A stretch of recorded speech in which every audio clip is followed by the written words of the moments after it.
You know, call this logic or whatever, but I don't understand why when they do the weather and it's going to be mostly sunny, they say mostly sunny. So the thing that we revolve around is called the sun. It's not called sunny, it's called the sun, right? Okay, so if the day is forecast to be most of that, shouldn't it be mostly sun?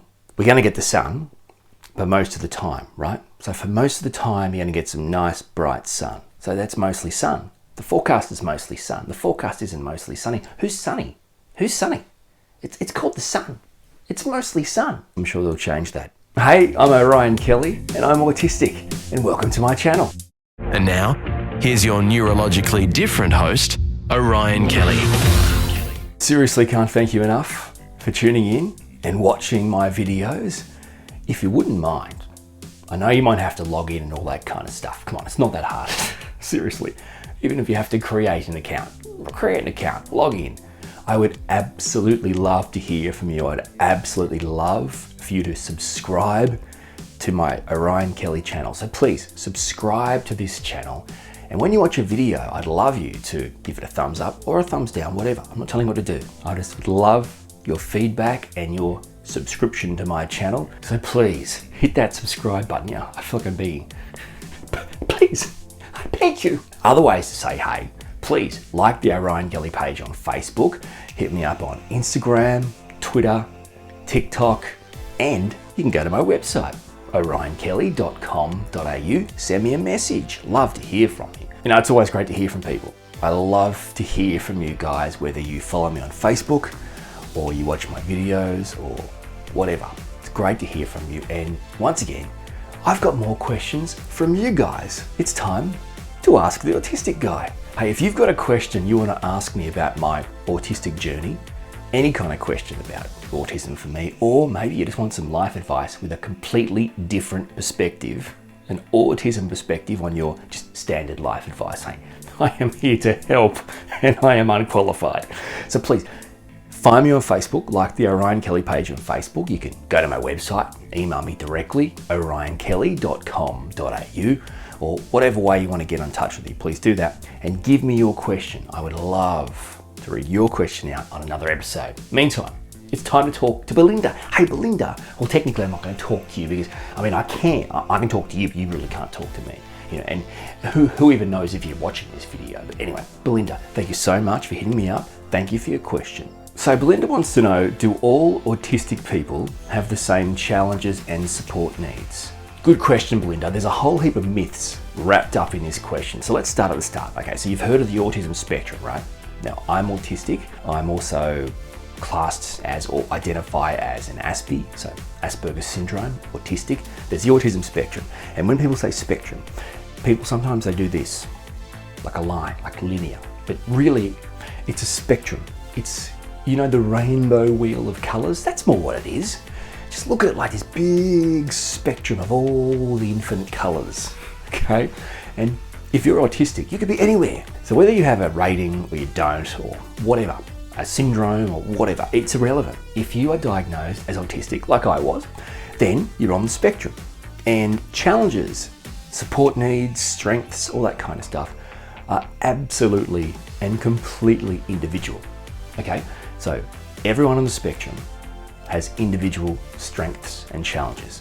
The saying you may hear me say in my podcast, if you want to check it out, it's called My Friend Autism. So find My Friend Autism wherever you find podcasts, and you'll hear me say this a lot. Once you've met one person on the spectrum, you've met one person on the spectrum. Okay, so we need to forget about this idea that we all have the same challenges or we all have the same strengths. For example, we're all that Sheldon guy on that show. I don't watch it, I'm sorry. I mean, I'm autistic, I don't watch that show, but I don't know. Some people think it's funny. I don't. Nevertheless, we're not all quirky geniuses. Some of us are though. The point is, we're not Rain Man.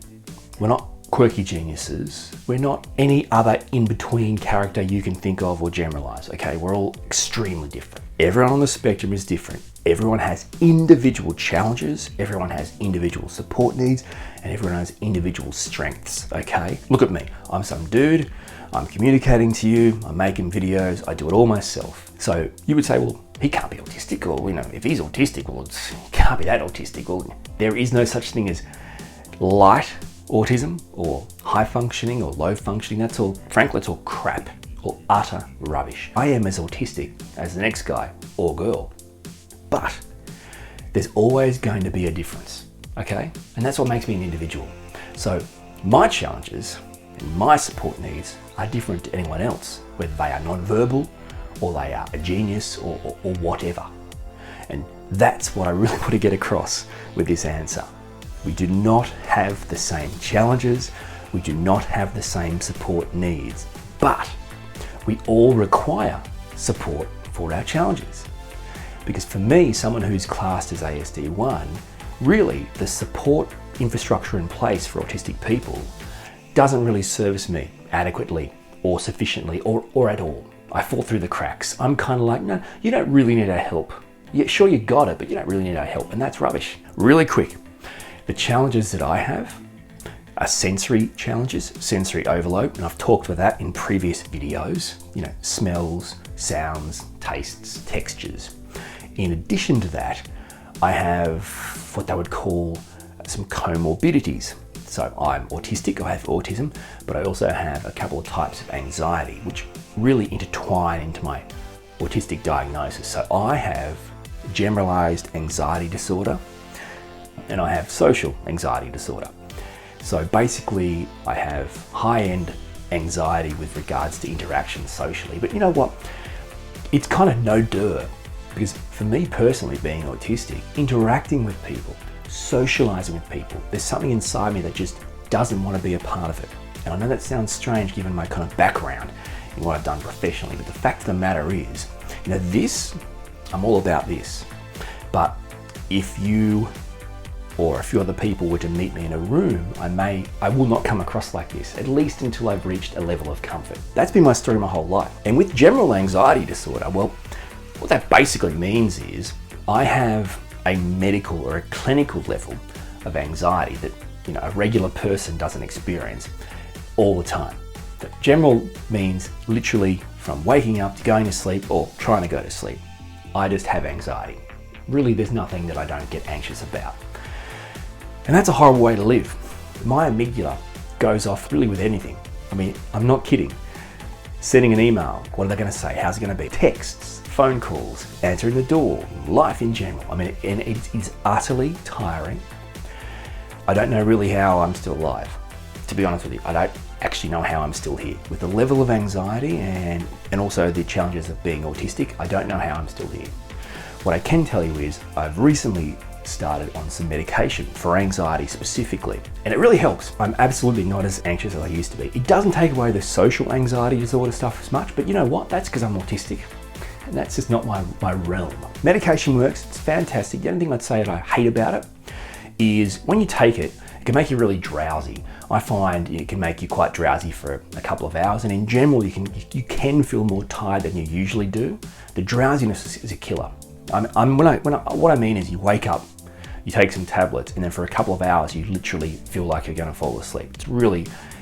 And it's probably the high dose that's doing it, but in effect, there are good and bad things about it, but I'll take feeling a little bit tired. All right, last question for this video is from Tony. Tony asks, do autistic people only have deficits when compared to neurotypical people or non-autistic people?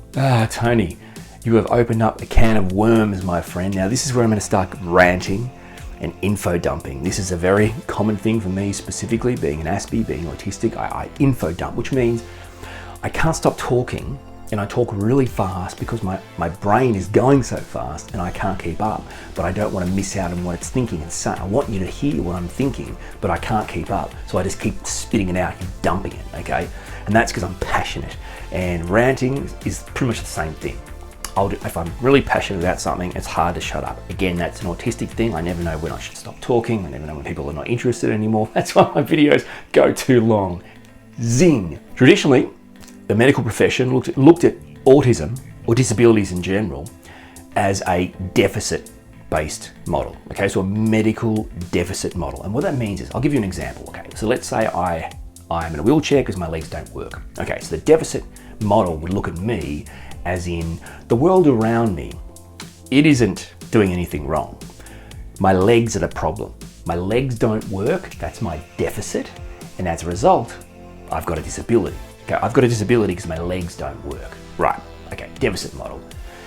Frankly, an utterly ridiculous and ludicrous model, and just a horrific way to treat disabled people. And by the way, just so we're clear, autism and being autistic, even though for me it's a gift, I never would want to be born without it. I love it. It does wonderful things for me. But the fact of the matter is, it's still classed as a disability. So let's look at a disability the way it should be looked, which is the social model or the strengths and interest model. Again, let's use the same example, okay, but this time in this kind of social model, in this kind of strengths and interests model. All right, so you've got me, I'm in a wheelchair, my legs don't work, okay? What is disabling isn't my legs, right? My legs, the deficit, because they don't work, they aren't disabling. My legs aren't the deficit. There is no deficit on me. The disabling part is the world around me. So I can't get around the world around me because there are no ramps, right? So the lack of ramps creates a disability for me. Model of care, which is much different to deficit, as in you have a deficit, that's your fault, fix it, tough luck. The disability is you can't work, right? So the difference is it's stark, yeah? This is where it gets into the question. So for starters, we've established, okay, that autistic people do not have deficits, okay? We are innately different. Our brain is wired differently. We experience the world differently. This can't be fixed. This can't be cured. This can't be trained out of us. Early intervention will not make us less autistic. It just makes us bloody good actors, masking. Anyway, don't start me on that. Deficits are irrelevant, okay? We all, and I'm 100% happy to tell you, we all have challenges. There's no question that but there are things about me that I hate. There are things about me because I'm autistic that I hate. That's another video, okay? Why I hate being autistic? No worries, we'll do that soon. Nevertheless, there are things that I hate. I have challenges. I'm not good at everything. I have deficits, but I don't look at it like that. I look at it like challenges. Well, you're not perfect. Do you not have deficits? Everyone has deficits. Everyone has challenges, yeah? Okay, but we're not defined by them, are we? Like, do you define yourself by that? No. Okay, so strengths and interests is a key way of helping autistic people become the best versions of themselves. And it's very simple. What are you passionate about? What do you love doing? What are you good at doing? And this really computes to normal people. But instead of going, your legs don't work, and that's your fault, so get a wheelchair and good luck, we're going, rather than focusing on the deficit, what are you good at? I mean, seriously, I can say 1,000 things. There must be 1,000 things. Don't, for God's sake, don't just, people always go straight to like sports. Cool, but there are other things, right? Like, I mean, do you like medicine? Do you like acting? Do you like performing? Do you like art? Do you like teaching? This is really important. Autistic people do not have only deficits compared to neurotypical people. Frankly, neurotypical people, non-autistic people, just like autistic people, all have challenges, all have weaknesses. We aren't perfect. Technically, autistic people are a little bit more perfect than neurotypical people because our brain is a bit more evolved, but let's not get into that debate. Sorry, this is me being autistic. I'm 100% happy to confirm that I have challenges, weaknesses, whatever, cool, but I don't define myself by deficits. So the medical community should not either, nor should you.